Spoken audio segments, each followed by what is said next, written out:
بسم اللہ الرحمن الرحیم۔ قضائے عمری کے لیے ایک کلپ آج کل بہت وائرل ہوئے ہوئے ہیں اور ہر جگہ پہ جو ہے نا وہ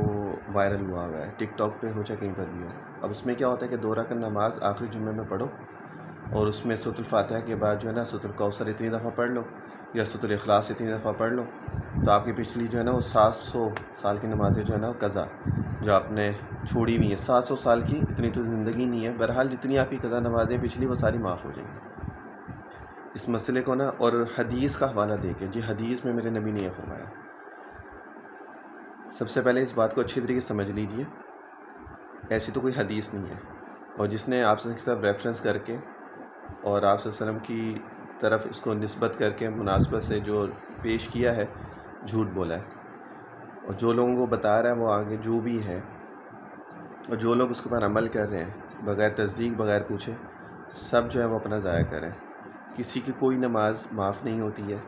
اس کے اوپر میں ویڈیو بھی بنا چکا ہوں، چینل میں پڑی ہوگی، قضائے عمری کے اوپر۔ اس کے 2 طریقے ہوتے ہیں قضائے عمری کے ادا کرنے کے، ٹھیک ہے نا، وہ آپ ویڈیو وہاں پہ جا کے دیکھ سکتے ہیں۔ یہاں پہ صرف مطلب بتانے کا مقصد یہ تھا، جب تک آپ اپنی قضا نمازیں پوری نہیں کریں گے پڑھ کے، تب تک وہ معاف نہیں ہوں گی۔ کوئی نفل ایسے نہیں ہوتے، کوئی دعا ایسی نہیں ہوتی، کوئی دن ایسا نہیں ہوتا، کوئی یہ نہیں ہے کہ آپ نماز کے فطرانہ دے دو آپ کی نمازیں معاف ہو جائیں گی، کچھ بھی ایسا نہیں ہوتا۔ جو کہتا ہے سب جھوٹ بولتا ہے، کوئی ایک بھی حدیث ایسی نہیں ہے کہ جس کے اندر میرے نبی نے فرمایا ہو کہ جی آپ اگر یہ قضائے عمری کی نمازیں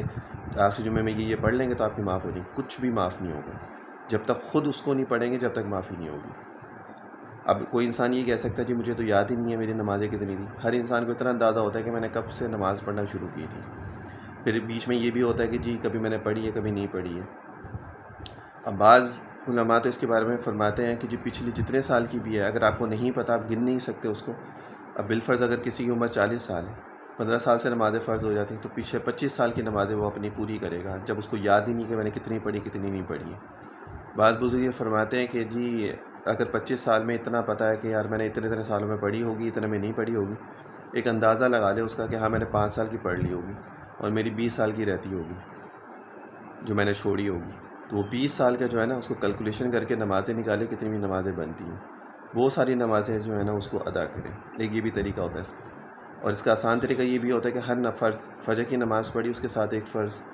پچھلی اپنی قضا نماز کا فرض پڑھ لیا، ظہر کے ساتھ ظہر کا، عصر کے ساتھ عصر کا، مغرب کے ساتھ مغرب کا، عشاء کے ساتھ عشاء کا، اس طرح پڑھ لیا۔ تو یہ نمازیں بغیر پڑھے کبھی بھی معاف نہیں ہوں گی۔ اور جو لوگ اس طرح کی کلپیں سن کے جو ہے نا، میں نے کمنٹ بھی دیکھے ویڈیوز کے نیچے کہ آپ ہمیں نا یہ بتا دیں کس طرح پڑھنی ہے، کس ٹائم پہ پڑھنی ہے تاکہ ہماری اتنی اگر آسانی ہوتی نماز کو معاف کروانے میں، تو پھر ہر انسان بڑھاپے میں جا کے یا آخری عمر میں جا کے صرف یہ 2 نفل آخری جمعے کے پڑھ لیتا رمضان کے، اور اس کے بعد اپنے معاف کروا لیتا۔ ساری زندگی نماز پڑھنے کی ضرورت ہی کیا ہے پھر؟ سب جھوٹ ہے، غلط فہمیاں لوگوں کے ساتھ پھیلائی جا رہی ہیں، لوگوں کو گمراہ کیا جا رہا ہے۔ کبھی بھی کوئی بھی چیز کی تصدیق کرنی ہو ہمیشہ عالم سے، مفتی سے پوچھیں، خود سے کبھی بھی فیصلے مت کریں، نہ اس سے پوچھیں کہ ریفرنس دو ہمیں، وہ تو جھوٹ بول رہا ہے، وہ ریفرنس کہاں سے دے گا؟ تو ان چکروں میں مت پڑا کریں، نمازیں اپنی پوری کریں، اور اس کے بغیر وہ معاف نہیں ہے۔